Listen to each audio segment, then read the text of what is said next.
Assalamualaikum, perkenalkan, saya Zulaikha Nur Hasanah dari jurusan Pendidikan Administrasi Perkantoran, Fakultas Ilmu Pendidikan dan Keguruan dari Universitas 11 Maret Surakarta. Di sini saya akan menjelaskan kepada kalian terkait materi surat dinas undangan. Tonton videonya sampai habis ya. Assalamualaikum anak-anak, bertemu lagi dengan saya Bu Nur. Hari ini kita akan mempelajari surat dinas undangan. Kalian siap belajar? Siap, Bu. Anak-anak, ada yang tahu apa yang dimaksud dengan surat dinas undangan? Nis, surat dinas itu maksudnya apa ya? Itu surat resmi dari instansi, Zal. Dipakai buat menyampaikan undangan atau informasi penting. Bagus sekali, kalian berdiskusi. Pemahaman awal kalian sudah benar. Lanjut ya. Kop surat berisi identitas instansi. Ada logo, nama, alamat, telepon, dan email. Ini menunjukkan surat itu resmi. Bu, penulisan jalan boleh disingkat JL kan? Tidak ya Rizal, dalam surat dinas harus ditulis lengkap, jalan. Tanggal surat ditulis di sebelah kanan. Formatnya tanggal, bulan, tahun seperti ini. Zal, tulis tanggalnya tanpa nama kota ya. Siap, Nis. Karena kotanya sudah ada di kop surat kan? Iya betul Zal. Struktur surat yang harus diperhatikan selanjutnya adalah nomor surat ya anak-anak. Nomor surat itu penting untuk pengarsipan. Bu, kalau lampiran 1 halaman saya tulis gimana? Tulis 1 lembar pakai huruf ya. Nih, perihal harus singkat, jelas, tidak panjang. Misalnya, undangan rapat. Nih, kok nggak boleh pakai kepada yang terhormat bersamaan? Karena itu tidak efektif, Zal. Jadi dianjurkan pilih salah satu. Ini contoh yang tidak benar. Pada alamat dalam ada kata di tempat. Sebaiknya langsung tulis nama wilayah atau alamat lengkap. Isi surat terdiri dari salam pembuka, kalimat pembuka, inti, dan penutup. Semuanya harus runtut ya anak-anak. Kalimat pembuka biasanya seperti ini. Sehubungan dengan kegiatan A. Formal dan jelas. Kalimat penutup dipisah dari inti. Contohnya, demikian surat ini kami sampaikan. Atas perhatian Bapak/Ibu, kami ucapkan terima kasih. Setelah hormat kami, harus ada nama jabatan. Ini menunjukkan siapa yang bertanggung jawab atas isi surat. Zal, urutannya tadi tanda tangan dulu atau nama terang dulu? Tanda tangan dulu, Sa, baru nama terang di bawahnya, kemudian NIP jika ada. Surat undangan itu alat komunikasi formal. Selain itu, juga menjadi bukti tertulis untuk diarsipkan. Bu, kenapa semua bagian rata kiri? Supaya rapi dan mudah dibaca. Itu ciri khas block style. Ini contoh surat dinas undangan yang benar. Perhatikan kerapian strukturnya. Zal, ini perihalnya kepanjangan. Iya, harusnya singkat. Aku tandai ya. Nis, aku tulis bagian kop dulu ya. Oke, aku kerjakan isi suratnya. Bagus, tinggal sedikit perbaikan. Pisahkan paragraf penutupnya ya.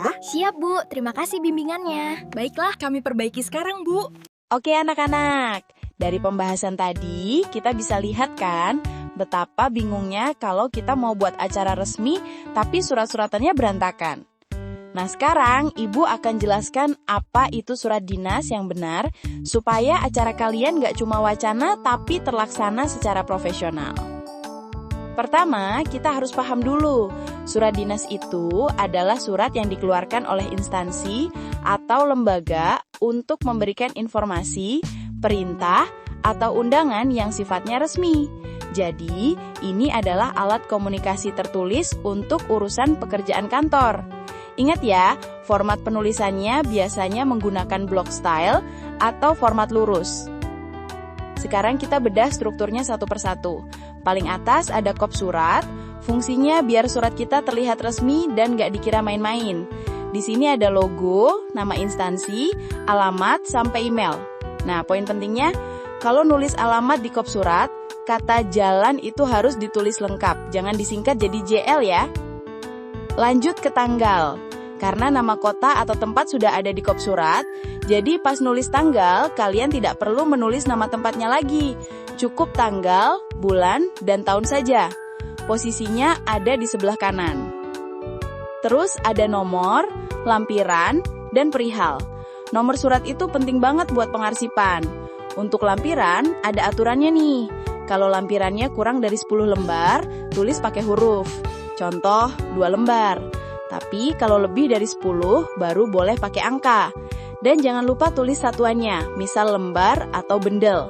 Di bagian lampiran ini nggak perlu pakai kop surat lagi ya, cukup nomor dan tanggal saja.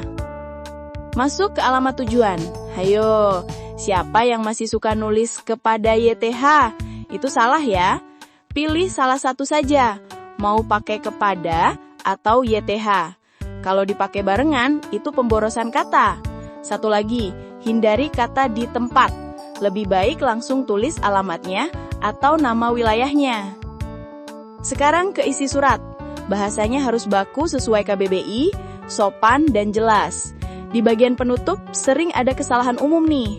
Jangan pakai kalimat atas perhatiannya.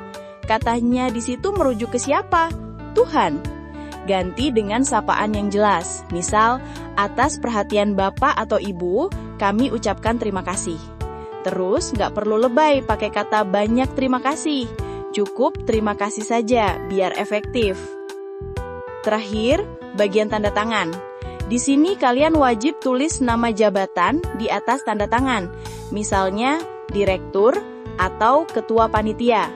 Kenapa? Ini untuk menunjukkan tanggung jawab dan otoritas siapa yang mengesahkan surat itu. Di bawah tanda tangan, tulis nama terang dan NIP kalau pegawai negeri, biar jelas dan profesional. Satu lagi bagian yang sering terlupakan, yaitu tembusan. Apa sih fungsinya? Tembusan itu wajib dibuat kalau ada pihak lain di dalam perusahaan kita yang perlu tahu isi surat tersebut. Contoh kasusnya begini, misal, kabak pemasaran kirim surat ke perusahaan lain.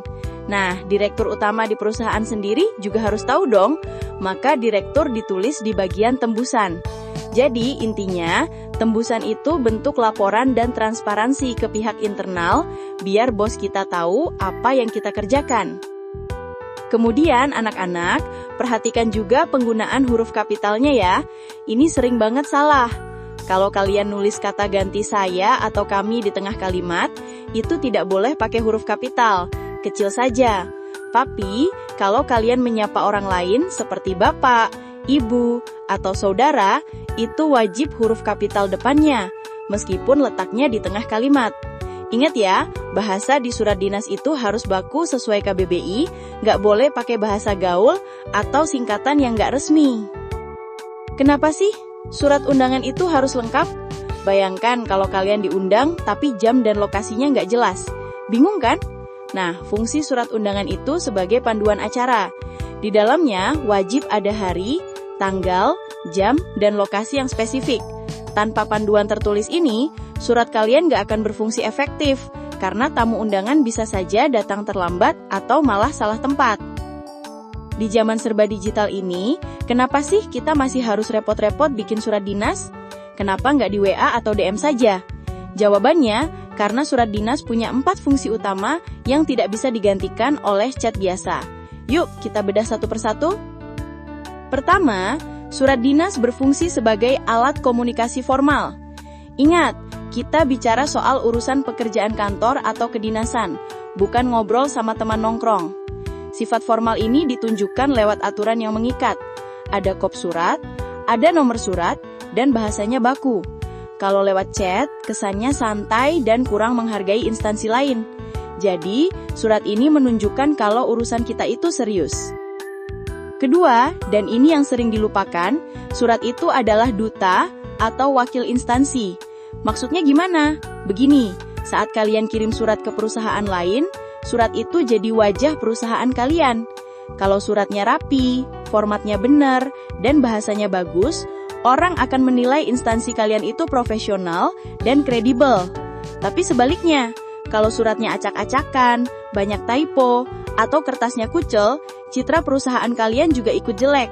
Jadi hati-hati ya, surat itu adalah cerminan diri instansi kalian. Fungsi ketiga, surat undangan itu adalah panduan acara. Coba bayangkan, kalian diundang rapat tapi nggak ada suratnya. Pasti bingung kan? Jam berapa mulainya? Lokasinya di ruang mana? Nah, di surat undangan, wajib tercantum informasi detail seperti hari, tanggal, waktu, dan tempat.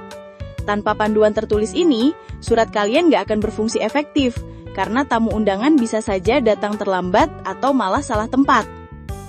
Terakhir, yang paling penting untuk keamanan kerja kita, surat sebagai bukti tertulis dan pengarsipan. Lisan itu mudah dilupakan, tapi tulisan itu abadi. Salinan surat yang kita kirim itu wajib disimpan atau diarsipkan. Buat apa? Sebagai bukti akuntabilitas atau pertanggungjawaban administrasi. Jadi, kalau suatu saat ada masalah atau ada yang tanya, mana buktinya kalau kita sudah mengundang Pak Bupati? Kalian tinggal buka arsip dan tunjukkan suratnya. Itu bukti sah yang kuat secara hukum administrasi. Nah, sekarang paham kan? Jadi mulai sekarang, jangan anggap remeh surat dinas ya. Itu bukan sekedar kertas, tapi alat kerja profesional kita. Jadi anak-anak, kita sudah bahas tuntas ya, dari struktur surat, aturan mainnya, sampai kenapa surat itu penting banget sebagai duta instansi. Ingat, di dunia kerja nanti, kemampuan membuat surat dinas yang rapi dan benar itu adalah nilai plus yang besar. Jangan sampai kalian jago ngomong, tapi pas disuruh bikin undangan resmi malah berantakan. Malu dong. Semoga setelah video ini, kalian gak bingung lagi bedain mana yang baku dan mana yang pemborosan kata. Saya Bu Nur, sampai jumpa di materi selanjutnya. Tetap semangat belajar! Terima kasih telah menonton video pembelajaran ini. Semoga bermanfaat dan sampai jumpa lagi.